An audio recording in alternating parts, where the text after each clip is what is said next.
Buenas noches. Voy a explicar el laboratorio el primer laboratorio, la de leyes de la óptica geométrica. El grupo consiste por Ludwig Fabián Castañeda Godoy y por Daniel Felipe Suárez Urango.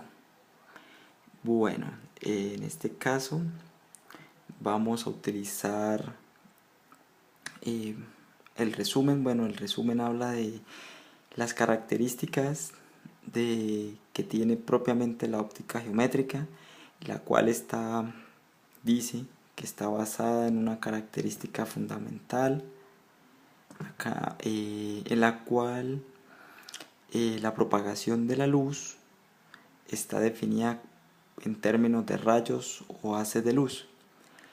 En este caso nosotros vamos a analizar dos propiedades, dos fenómenos importantes, que serían la reflexión y la refracción, como en este caso lo podemos ver,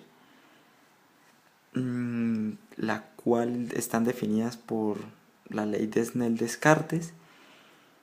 Y bueno, entonces algo importante es que este comportamiento, como ya lo dice aquí escrito, se presenta cuando atraviesa un medio homogéneo, que está presentado por dos diferentes fenómenos, la reflexión y la refracción. Bueno, entonces en el análisis de datos se utiliza se utilizó un láser de helio neón color rojo, el cual apunta en un haz paralelo a la pared y a un espejo. A partir del haz incidente se calcula el ángulo reflejado, que viene siendo la tangente. En este caso viene siendo la tangente de y sobre x. Y en este caso viene siendo la posición, la distancia a la que se encuentra el espejo del piso, y x viene siendo la variación que se le va haciendo. Se calcula los errores propiamente dichos, el error asociado a la medida, porque es una medida indirecta, y se tiene acá el valor de teta sub r. Ese es el valor. Listo.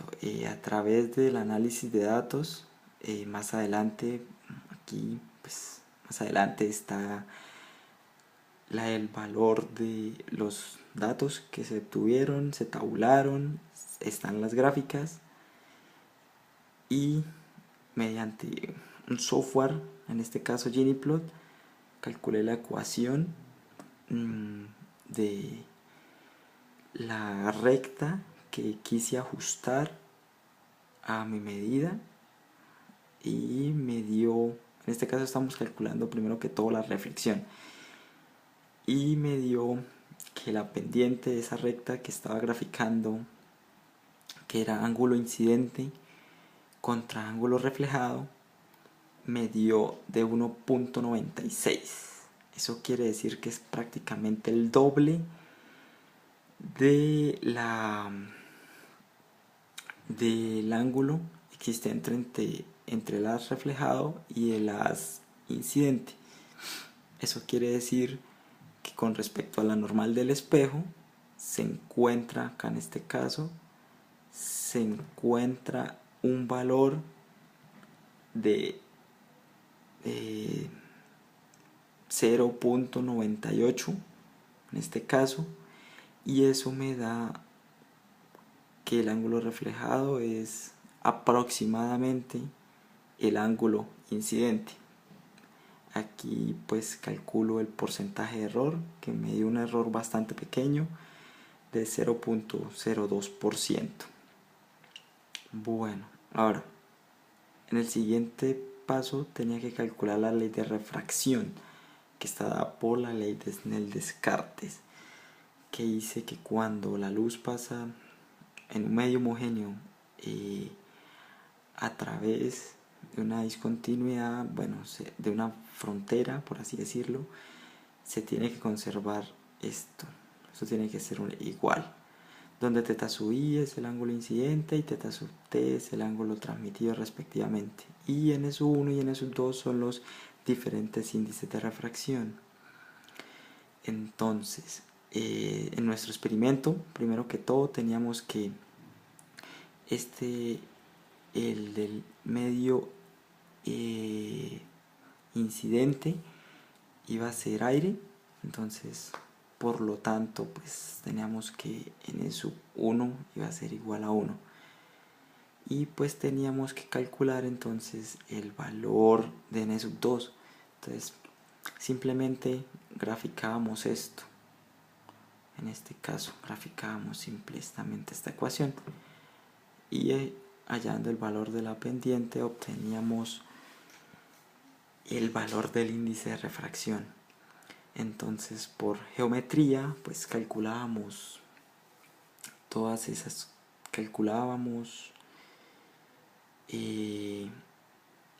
los valores del seno del ángulo incidente, y acá en esto calculábamos el seno del ángulo. Bueno, aquí estaba hablando de cómo se calcula el error. Eso es cálculo, derivadas parciales, o se obtiene esto, y este pues, se obtiene para el ángulo transmitido. Para el ángulo transmitido también se obtiene el mismo sistema también, donde estos valores fueron los que se midieron en el laboratorio.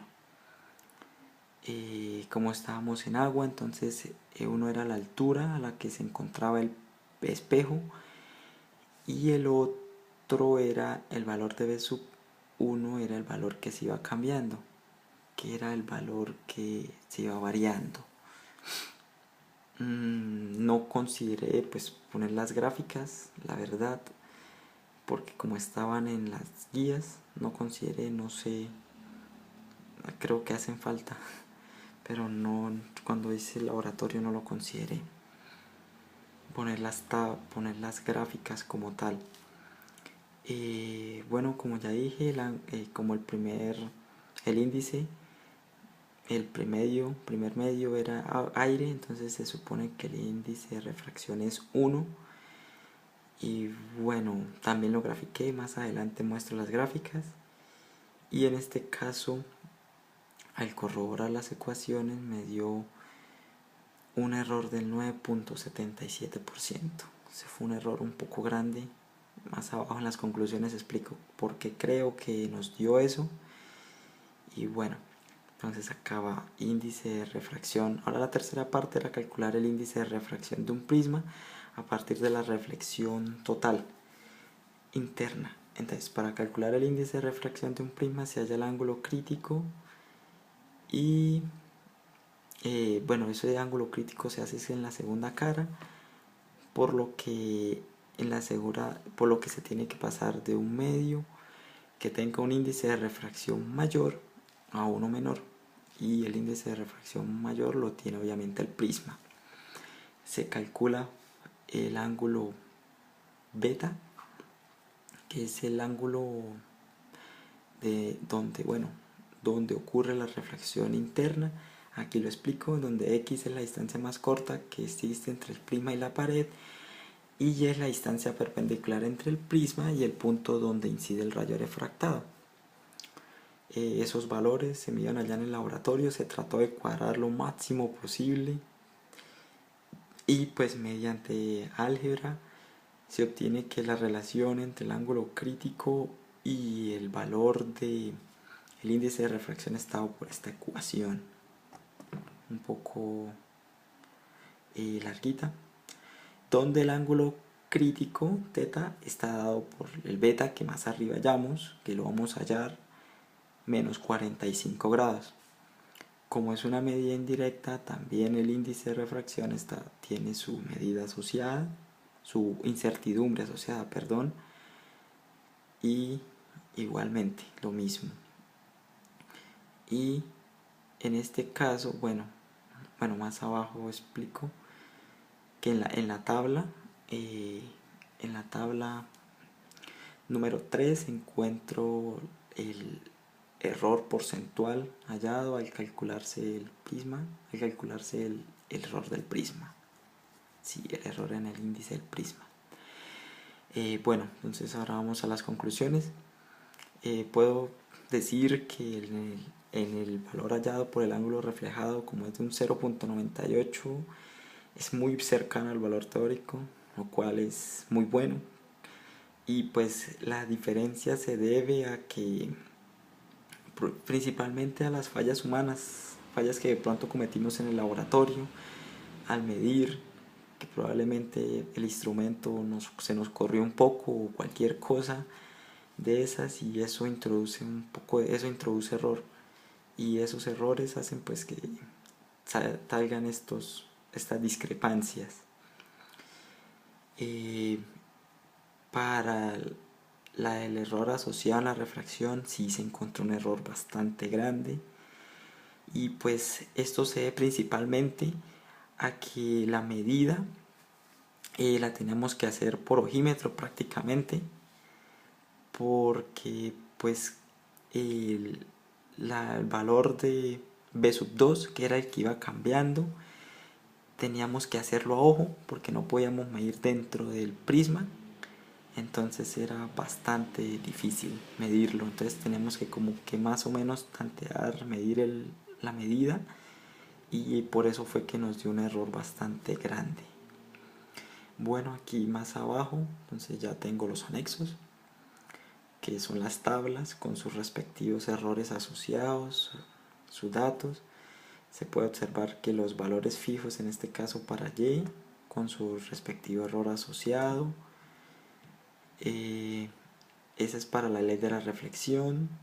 Para la ley de la refracción, entonces obtengo lo mismo. Tengo el mismo valor de los datos, con sus ángulos incidentes, con sus respectivas unidades, que estés en grados, en centímetros están estos. Y bueno, y esta es la tabla número 3, que es para la ley para el índice de refracción del prisma. Y como decía, pues acá se encontró un error del 2.71%, ya que el error, el índice de refracción del prisma teórico es de 1.51.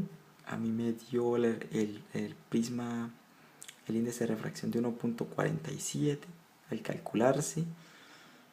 Entonces creo que estuvo muy bien. Bueno, acá cometí un error. Tal vez copié